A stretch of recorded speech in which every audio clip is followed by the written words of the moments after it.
Drake thought he could win the war with platinum plaques, ovo bravado, and champagne-drenched tour nights. But the moment Kendrick Lamar dropped Not Like Us, the battlefield flipped. This wasn't about radio spins anymore. It wasn't about TikTok dances or Billboard rankings. It was about reputation, character, legacy, and now it's about law. You're looking at one of the most dangerous lawsuits in hip-hop history. Not a label dispute, not a streaming rights drama. This is personal. Drake versus UMG. Yes, Universal Music Group, the empire that helped elevate him to generational superstardom. Now, he's accusing them of aiding and abetting one of the most viral takedowns in rap history, all because of a diss track. And not just any diss track. Kendrick's Not Like Us wasn't just a battle bar exercise. It was a cultural earthquake. It went viral like a meme, stuck like an anthem, and hit like an indictment. Drake claims it wasn't just lyrical, he says it was libel. He says it painted him as a predator, an abuser, a man to be feared, not followed. And Universal, they didn't just let it happen. They poured gasoline on the fire. He's suing for defamation,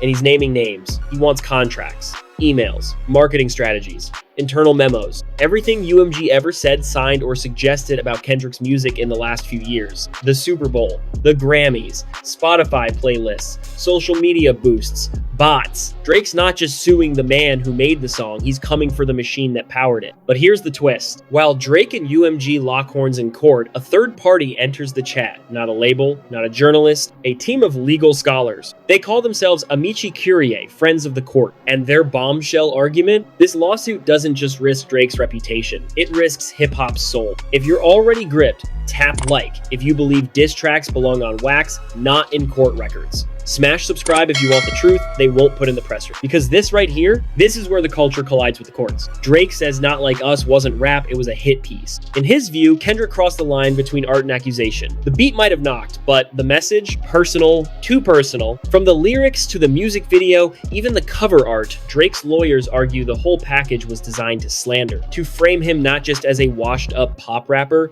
but as something far more dangerous. A predator, a PDF. Drake isn't just claiming hurt feelings. He's claiming real-world fallout. He points to incidents at his home, fans showing up, threats, doxing, security footage of trespassers. His safety, he says, was compromised. His family was put at risk. His brand, meticulously built over a decade, now carries stigma he says wasn't earned in real life, but assigned in a diss. He says Kendrick didn't just diss him, he defamed him. And UMG, according to Drake, they helped push it. With money, with marketing, with insider access. He believes they intentionally helped a song that accused him of predatory behavior become the soundtrack of the summer. He's not just asking the court for justice, he's asking for revenge. To do it, Drake filed a sweeping subpoena for documents. 18 different categories of internal data from UMG, including Kendrick's contract history, email trails discussing the release strategy, marketing decks for Not Like Us, promotional budgets, any discussions involving the Super Bowl and Grammy nods, social media partnerships, even algorithmic boosting strategies. Drake believes he'll find a smoking gun, something, anything that proves the label didn't just know what was happening, but orchestrated it. But here's the catch. The judge has already agreed to keep all of it sealed. We won't see the receipts, not unless someone leaks them. And UMG, they've tried to kill the case outright, motion after motion, delay after delay, but discovery is going forward. And if you think this is messy now, we haven't even gotten to the part where rap lyrics become legal weapons. Just when it seemed like this would be a classic battle between artist and industry, the scholars stepped in. A legal alliance of experts, professors, researchers, and criminologists filed a blistering third-party brief. Their name? Amici Curiae, Latin for Friends of the Court. But don't get it twisted, these aren't hip-hop fans from the sideline. These are legal academics who specialize in one thing, the use of rap lyrics in court. And their message was loud and clear. If this case moves forward, it will destroy more than just Drake's ego. It could fundamentally change how music, especially hip-hop, is judged, interpreted, and punished in the legal system. These scholars aren't taking sides with Kendrick. They aren't on UMG's payroll. They're fighting for the genre because they've seen what happens when rap is treated like a confession rather than a performance. They've published peer-reviewed studies, advised judges and defense attorneys, presented before Congress, and together, they dropped over 40 pages of evidence that shredded the logic behind Drake's lawsuit. Let's break it down. They start by saying, rap is not journalism. It's not a witness statement, it's not a diary entry, it's a form of artistic expression, rife with metaphor, braggadocio, exaggeration, satire, and performance. Treating diss tracks as literal is like suing a stand-up comedian for a punchline. And Not Like Us, that wasn't a documentary, it was a diss. The scholars argue that the court must understand the difference between fact and rhetorical hyperbole. And in rap, hyperbole isn't the exception, it's the rule. They walk the judge through hip-hop's foundations, rooted in storytelling, boasting, and wordplay. From the dozens in black oral tradition to street ciphers in the Bronx. From Kool Moe Dee to Nas, diss culture has always existed, and it's always been extra. No one believed Nas actually slept with your baby mama in ether. No one sued Tupac for saying, hit him up. So why now? Why Drake? Why this track? Why this moment? Because this time the blow landed hard, and the person catching it was the biggest artist in the world. Amici dives even deeper. They cite examples, 50 Cent saying he was high all the time, even though he wasn't, Jay-Z inventing narratives for street cred, Kendrick weaving myth and memory into albums like Good Kid, MAA, D City. Then they point to cases where lyrics have been used to put people behind bars. Young Thug, Tay-K, Bobby Shmurda. Lyrics treated as crime scene evidence, even when they were just lyrics. The scholars argue that this logic is flawed, dangerous, and, most importantly, racially biased. Why? Because studies show that when people hear violent lyrics in rap, they interpret them as more literal, more threatening, and more likely to be true than if they were sung in any other genre. Put the same violent line in a rock song, listeners assume it's fiction. Put it in rap, they assume it's a threat. So when Drake tells the court that Kendrick accused him of something, he's leaning into a system that's already primed to believe the worst about rap artists, especially black men. Amici argues that can't be allowed to stand because it's not just bad law, it's a blueprint for silencing a genre that was never meant to play by courtroom rules. Let's get this straight. A diss track isn't a deposition, it's not sworn testimony. It's sport, it's performance. It's an artist standing center stage saying, I'm better than you, and proving it line by line. Amici calls it verbal sparring, rooted in centuries of African-American cultural traditions like roasting, capping, clowning, the dozens. It's wordplay with teeth, and it's meant to sting, but no one's meant to take it literally. That's the entire point. They explain that diss tracks exist to entertain, not inform. The goal isn't accuracy, it's dominance. That's why Kendrick dropped lines like, trying to strike a chord and it's probably a minor. You see it now? That's a double entendre, not a deposition. It's clever,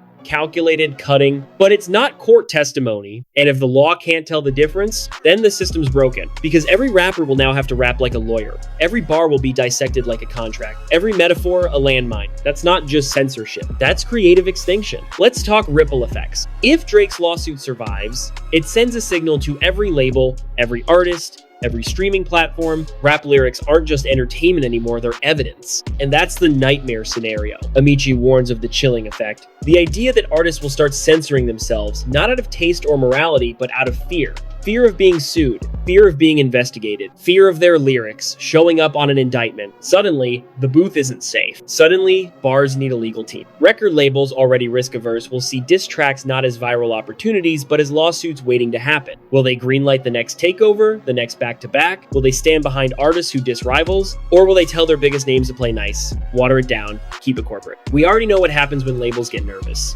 They pull the plug. And it's not just a hypothetical, look at the numbers. A recent survey found that over 70% of young rappers now hesitate to reference anything that could be misinterpreted in court. They're editing themselves before the beat drops. That's not evolution, that's fear. And when fear guides art, we lose the edge that made hip-hop the most vital genre in the world. Diss culture isn't just fun, it's fundamental. It built empires, elevated voices, exposed frauds, created legends. Now, thanks to this lawsuit, it might get buried under paperwork. Let's rewind. Why did this lawsuit even happen? Why did Drake, who's no stranger to lyrical warfare, take this one so personally? Some say it's because Kendrick didn't just land a few clever lines, he shattered Drake's carefully built image. Remember, Not Like Us wasn't a freestyle in a basement. It was a cultural moment, a hit song, a meme, a chant, a club anthem, a stadium roar. Every time fans screamed OVO, Drake felt the sting. But here's what really burned. This wasn't about Drake's pen, it was about his person. Kendrick didn't attack his lyrics. He attacked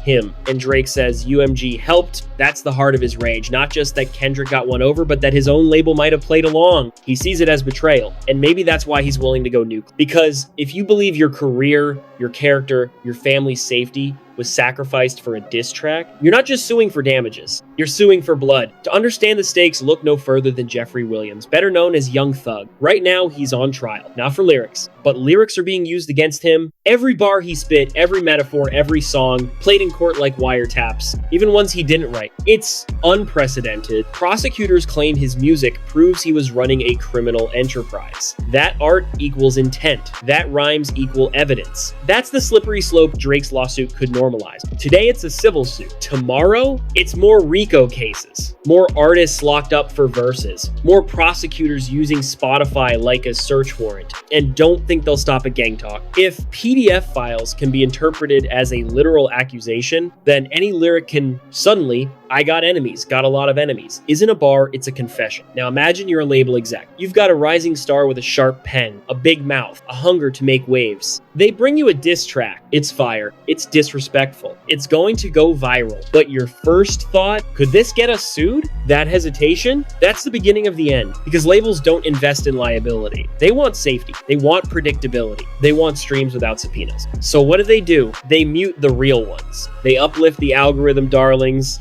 the trend riders, the easy sell. The future of rap becomes polished, neutered, bland, no more beefs, no more bars that bite, just vibes. Let's go deeper into the psychology. Drake didn't sue after Control. He didn't sue after Infrared. He didn't sue after Story of Adidon, even when Pusha T revealed he had a secret son. So what makes Not Like Us different? Simple. This one stuck. It wasn't just hip-hop heads who heard it. It wasn't just rap Twitter dissecting bars. It was everyone. It was TikTok teens, soccer moms, NBA arenas. The accusations, even veiled in metaphor, became pop culture facts. And that terrified him because Drake built an empire on perception. Charm, control, Not Like Us ripped that away. And now, he's using the courts to rebuild what the crowd tore down. But in doing so, he might burn the whole stage. Let's zoom out. This case isn't just about Kendrick's lyrics, or Drake's pride, or even UMG's bottom line. It's about putting an entire culture on trial. A culture that was never meant to be judged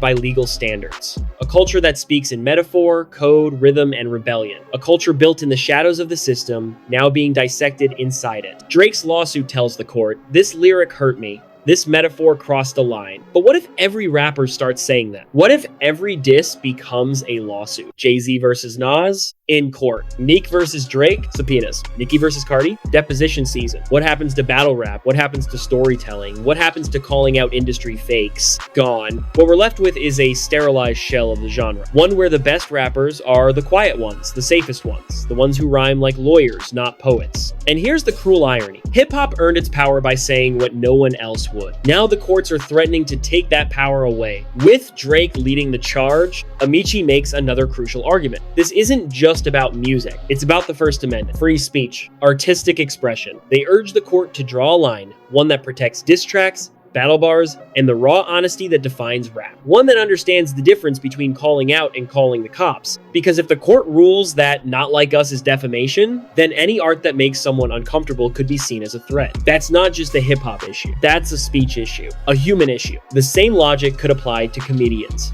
political satirists, authors, poets, any artist who pushes boundaries. The courtroom isn't meant to police creativity. That's what makes this case historic. This isn't about one rapper's ego. It's about whether art is allowed to offend, provoke, and challenge the status quo without being punished. That's the fight we're watching unfold. And the outcome will echo far beyond hip-hop. Meanwhile, Kendrick Lamar has said nothing. No interviews, no tweets, no rants, just music and silence. But that silence, it's strategic. He didn't fall into the TMZ trap. He didn't address the lawsuit. He didn't play defense because he doesn't need to. The fans are speaking for him. The scholars are defending him. The culture is standing behind him. And he knows something Drake might have forgotten. Real influence doesn't need to scream. It just plays on repeat. From street corners to stadiums, Not Like Us is still blasting, still mocking, still defining the moment. Kendrick won the court of public opinion. Now, Drake is trying to win the court of law. But ask yourself, can anyone truly win both? The Kendrick versus Drake lawsuit has split the fan base like never before. Some side with Drake. They argue he has every right to protect his name, that it's one thing to roast someone's music, but another to imply criminal behavior. Others see Drake as soft, as someone who lost a battle and wants to litigate instead of retaliate. But here's the wildest part. Both sides are partially right. Drake is right to feel cornered, right to feel the walls closing in, right to wonder wonder if his own label let the wolves in. But he's also trying to set a precedent that could silence the very art form that made him who he is. And fans, they're watching closely, not just to see who drops the next track, but to see who protects the future of the music they love. Because this isn't just a moment, it's a movement. The court hasn't ruled yet, Drake's team is digging, UMG's team is dodging, the scholars are pleading, and the culture, it's on edge. Whatever happens, one thing is guaranteed. This case will define the next era of hip-hop. If Drake wins,